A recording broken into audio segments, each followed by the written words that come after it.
What's it like to run an election with a faint hope of winning and no expectation to do so? And what happens if you start thinking if you can do it? That's what our next guest, Noah Richler, explores in his latest book. It's called The Candidate, Fear and Loathing on the Campaign Trail. Noah joins us this morning, almost 1 year to the day after losing the federal election, running for the NDP in a riding in Toronto. And first up, I got to find, does it still hurt? Absolutely. It's been 12 months. Said, after losing the federal election, as if I personally did, because that's what it felt like. You're so emotionally invested by the time the election rolls around. It's not just that the 80,000 voters of my riding rejected me. I felt as if all of Canada had taken it to me personally. And it took me some time to recover.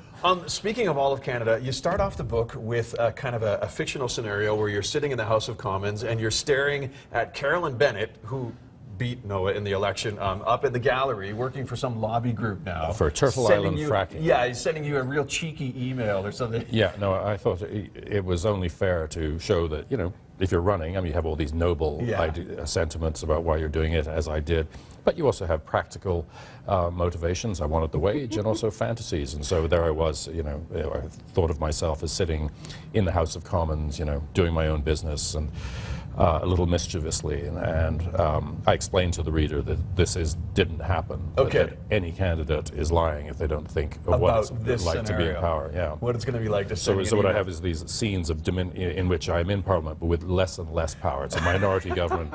Gerald Butts, the Liberal, you know, organizer, is there making things difficult, and at the end, I'm with, as really happened, the 10 Toronto NDP MPs who are all turfed. But it's actually, and I realize, you know, how much I admire them and what a chance it is for people who end up in government. Yeah.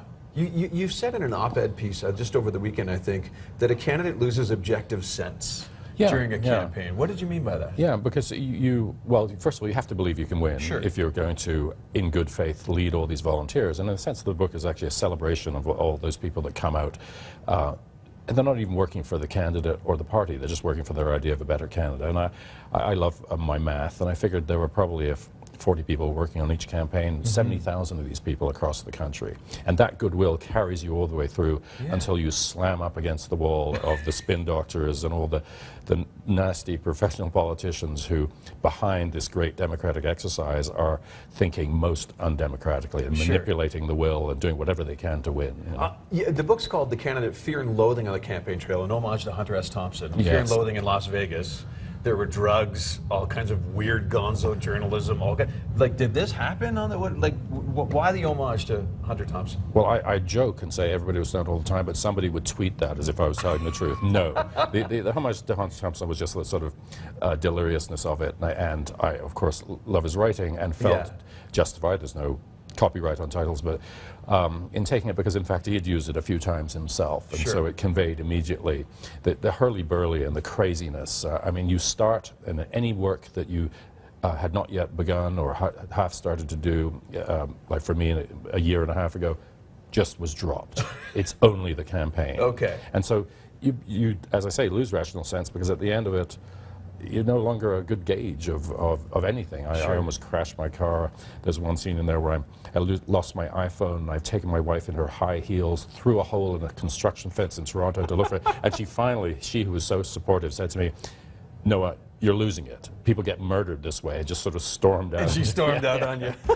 Is that probably your favorite story from the campaign, or do you have others? Or actually, you know, I think it's important to make clear that I didn't enter the campaign intending to write a book about it, but I didn't get the new job, so I'm back in the old one. But there was a moment at which I was in a very Tony part of my riding, a very rich part of the riding. There was a swell party for TIFF, and there were these valets taking movie stars' cars and parking them, and the owner, whose family, rather than he, had convinced him to take a great big orange NDP sign and put it on the lawn and said, "Hey, Noah, let's take a look at my sign." And I went out with him, and there's all, you know, as I say, the celebrities coming in, and he looks at it, he says, "Does it come in any other colors?" And he wasn't kidding. Would you do it again? Would you run again? I don't think so. No. But it was one of the best things of my life. I loved doing it. Okay. Well, thank you so much for coming and tell us about it. This is Noah Richler, The Candidate, Fear and Loathing on the Campaign Trail. Available everywhere now, right? Yeah. It's out. It's out. Yeah. It's out in full force. It's going to be enjoyed. Well, thank you very much. Safe travels. That was a treat. Thank you. Safe travels. Interesting stuff.